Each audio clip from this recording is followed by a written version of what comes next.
Very basic thing. There are two views how we have derived the word Bharat. First, from the Bharata, from Bharata, Bharata, son of Dushyant and Sakuntala. Dushyant and Sakuntala. Another view is that we have derived the name from the powerful Bharata tribe. From the powerful Bharata tribe. Again, a simple thing that we know basically, and R.S. Sharma says that when the Aryans came towards India, they were coming from Central Asia. When they were coming from Central Asia, they came across Indus River. It was a mighty river, and they had never seen a big river like Indus. And that is why in Sanskrit they called this as Sindhu.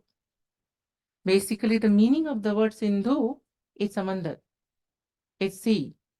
But basically, it was representing a river that time because they had never seen such a mighty river like Sindhu. Now, Sindhu, when the Iranians and the Chinese, they came to know about it, the Chinese called Sindhu as Sento. The Chinese chronicles, they would mention the word Sindhu as Sento. And when the Iranian rulers started invading the northwest part of India, like Darius and so many others, we'll discuss about them later. But then it's very difficult for them to produce S. That is why they change the name, and they call this as Hindu. Hindu. The Iranians were fighting with the Greeks. So the Greeks, they came to know about India. The Iranians and the Greeks, that time they were fighting for supremacy. So the Greeks, they came to know about India. And when the Greeks came to know about India, they called Sindhu as Indus. This is how we derived the name India. Much later came the Arabs and the Turks. Early medieval time, the Arab and the Turks, they came and they brought back the word which was earlier used by the Iranians, the word Hindu and Hindustan. What is history? First of all, history hai kya? History. A simple thing is that you should know that facts are not history. As I tell that always that facts are not history. If facts are history, then dictionary should be considered literature. Dictionary is not literature, just like that the facts are not history. First of all, you have to figure out that when you talk about history, you have to figure out two parallel things. First thing, it is about change and continuity.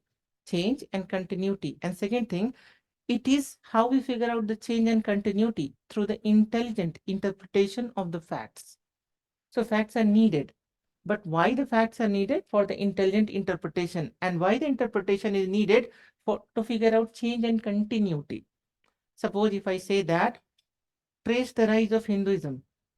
That's all. A simple question. Don't you think that you'll have to start with Vedic age? Or even before? Pashupati Seal, Mohenjo-daro. You're still worshipping Shiva. Phallic worshippers, where the people of IBC will still find the evidence of phallic worship. Shivling still is being worshipped. Maybe starting from IBC and Vedic age. So many things they have continued. Brahma, Vishnu, Mahesh. No? The rituals they have continued. The yagyas they have continued from the Vedic age. And so many things changed in ancient India up to the Gupta age. The temples, they were not brought by the Aryans. No, you talk about the image worship. It was not there by Aryans. The idea of baptism, that was a new concept. So don't you think that there was a change and there was a continuity? Unless you're talking about both change and continuity, you're not talking about history. History is basically figuring out change and continuity through the intelligent interpretation of the facts. So do not just worry about facts. If you're just worried about facts, basically you're missing 90% of history. Then we talk about categorization of history. So what is history? How it is categorized and what is pro-history? Proto-history. No? Write down first. History. What is history? First the point. History is derived from the Greek word historia. History is derived from the Greek word historia.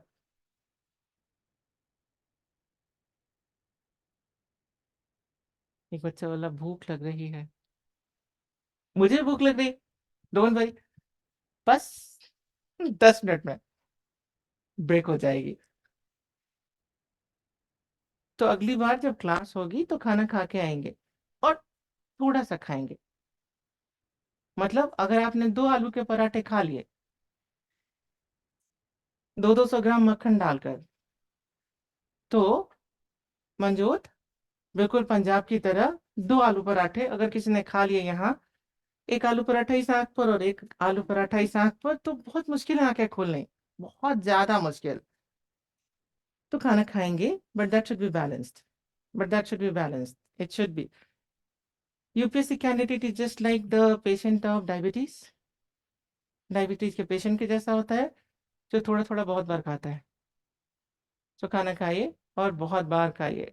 आप रात में पढ़ रहे हैं और मान लीजिए कि आपने 6 रोटियां खा ली, क्योंकि सब्जी बहुत अच्छी बनी थी, रोज थोड़ी बनेगी इतनी अच्छी सब्जी। आपने 6 रोटियां खा ली, फिर आम का सीजन है, आपने 3 आम शहीद कर दिए। ये चलो भाई साहब, आप 4 भी खा सकते हो, मैं समझ। पर मान लीजिए 3-4 आम खा लिए, 6 रोटी खा ली, खीर भी बनी थी, आपने खीर भी खा लिया। फिर आपने बोला कि अब आपको पढ़ना है रामलता पर, नफरत हो जाएगी आपको रामलता पर से। नहीं करेंगे ऐसा, बिल्कुल भी नहीं करेंगे ऐसा। Light food, light food multiple times. Write down. History is derived from, history पहले ही क्लास में एक बच्चे की जगह बदलनी पड़ेगी। History, history is derived from the Greek word historia. The Greek word historia, that is inquiry or investigation. Inquiry or investigation.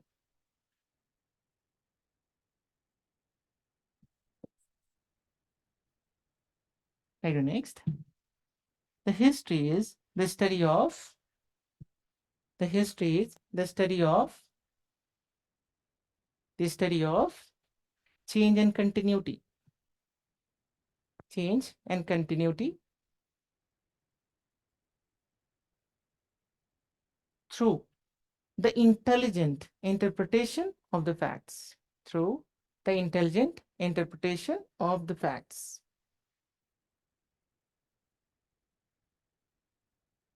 Through the intelligent interpretation of the facts. Now write down a question. What is the basic categorization of Indian history? What is the basic categorization of Indian history? What is the basic categorization of Indian history? Why it is difficult to define proto-history? Selena, Rocky, clear with this? Why it is difficult to define proto-history? अब फिर से देखिए, बिना बात किए फिर से देखिए. Just see this and try to understand that if you talk about categorization of history, when the British first came to India, they had to rule over us. They were the biggest Indologists. What is Indology? The study of Indian history, language, culture, everything is Indology. So basically in UPSC, if you have to define the syllabus in one single word, what you are studying in UPSC, basically you are studying Indology. Because the British were the rulers, they were the biggest Indologists. Don't you think that without studying history, no one can become Indologist?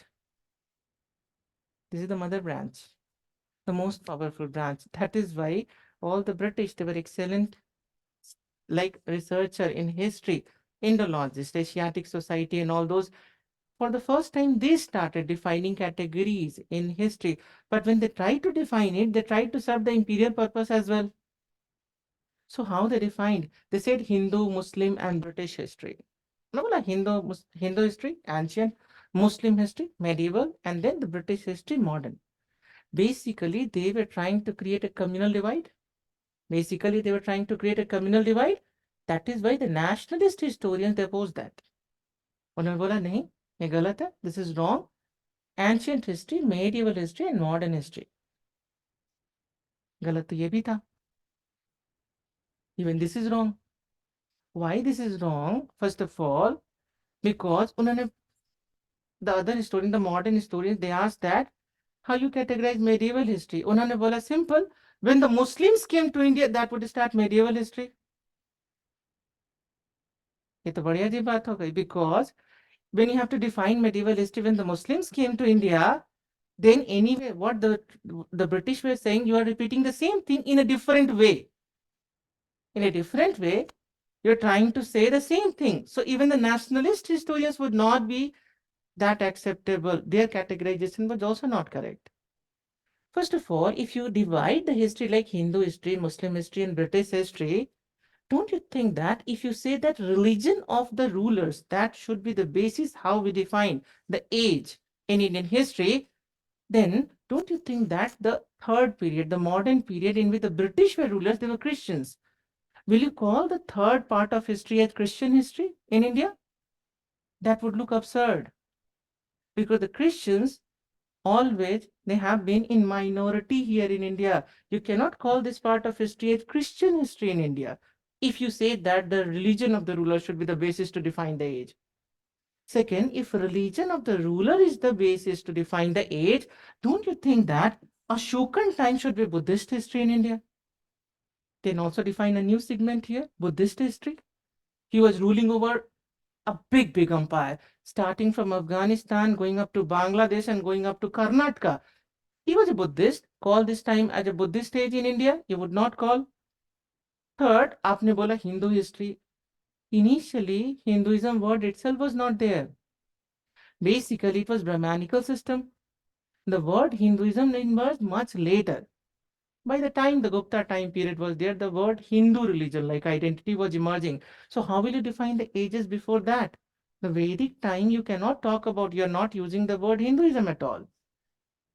Above all, don't you think that if you talk about the Muslim period, handful of the Muslim rulers were there, but they were ruling over majority of the Hindus here in India. The historians of medieval age, they would say that the Muslims numbers in India initially, how big they were, उन्होंने बोला कि सब्जी में नमक जितना है उतने ही Muslims India में हैं. That would be said by the historians in medieval age. Certainly, you cannot call that age as Muslim period because initially very less population, they were ruling over majority of the Hindus. That cannot be called as Muslim period. There are so many flaws. Then उन्होंने पूछा how to describe the difference between ancient and medieval. उन्होंने बोला medieval age, there would be attack of Mahmud of Ghazni, Muhammad Ghori and the things like that. That is why. Don't you think that all this was there because India at that time was on decline? And why India was on decline? Because the feudal tendencies were on rise. But if you talk about the rise of feudal tendencies, that is what would define the medieval age. Don't you think that the feudal tendencies were already very prominent from the time period of Harshvardhan? It was already very prominent, Gupta, Harshvardhana time. That would start the feudal-like tendency. So don't you think that there was one age between ancient and medieval where the feudal tendency, they had already taken very prominent form? That is why now you will find that how history is defined. From earliest time to 6th century, this is called ancient. From 6th century to 13th century, this is called early medieval. When the feudal tendencies were on rise, no, when the feudal tendencies were already on rise, the Marxist historian, they inserted a new layer. It's not medieval, it's early medieval. Early medieval. The time of Harshvardhan, no, you talk about in South, you talk about Pallavas and so many others. The time of Rajputs, you're talking about early medieval. Then the medieval time period, Delhi Sultanate, Mughal time period, Delhi Sultanate, 1206, 13th to 18th century. This is something that is called medieval. And 1707, Aurangzeb died. The transition started. So from the middle of 18th century up to the present time, in which you would be appearing for UPSC exam, is something that is modern history. Is something that is modern history.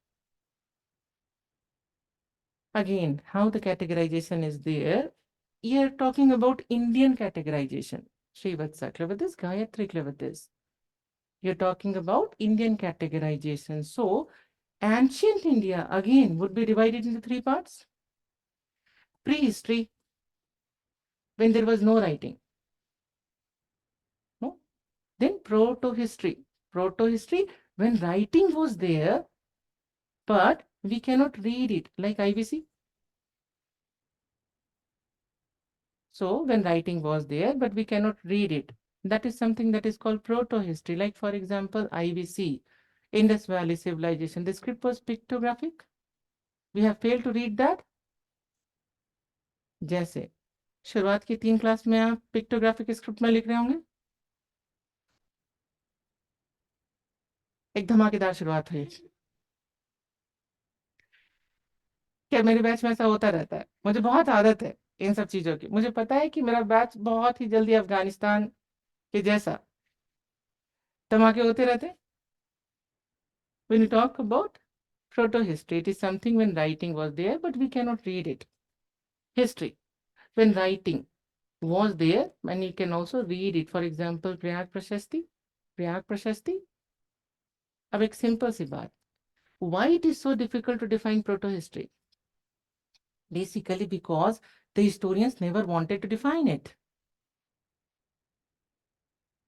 And basically all the ages that they could not put either in pre or history part, basically for that they use the term that is called proto-history.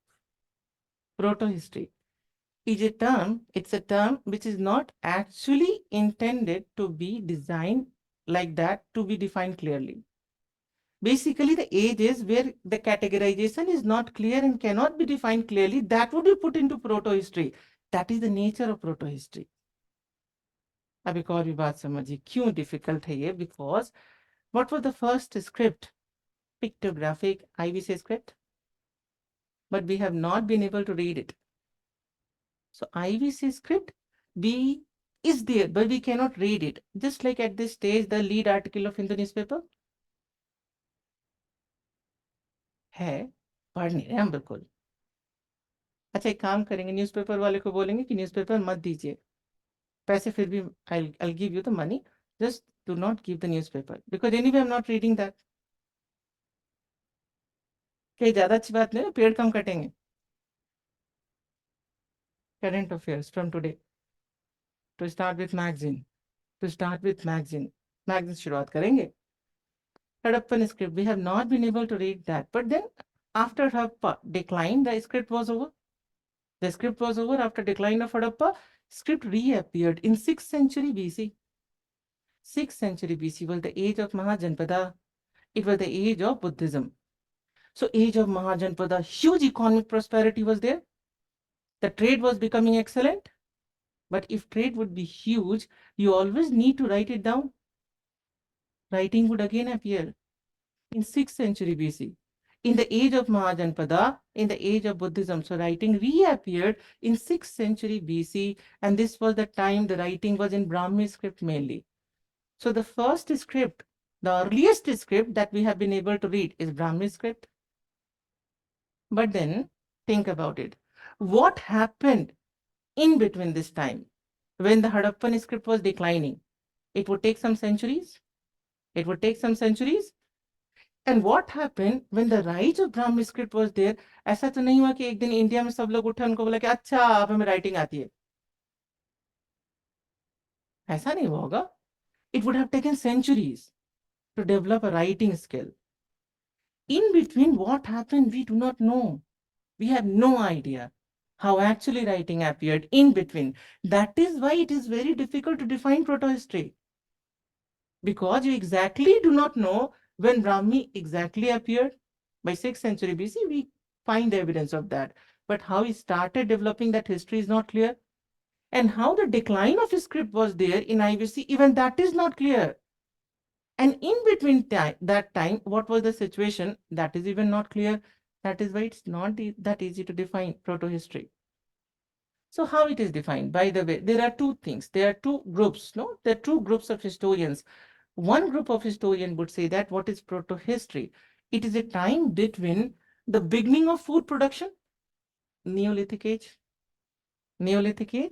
and between the start of the major use of iron. So the earlier part of the Vedic age, including IBC. So Neolithic, Chalcolithic, IBC, and the earlier part of Vedic age, because even Vedic age, writing appeared later. Initially, the knowledge was passed from one generation to another through the oral tradition. That is why The initial part, writing like thing was not very perfect. Initial part of Vedic age, IBC, Chalcolithic, Neolithic in protohistory. Another group of historians, they come up with a simpler information. They say that writing was there. But if you cannot use that for history reconstruction, that is something that is protohistory.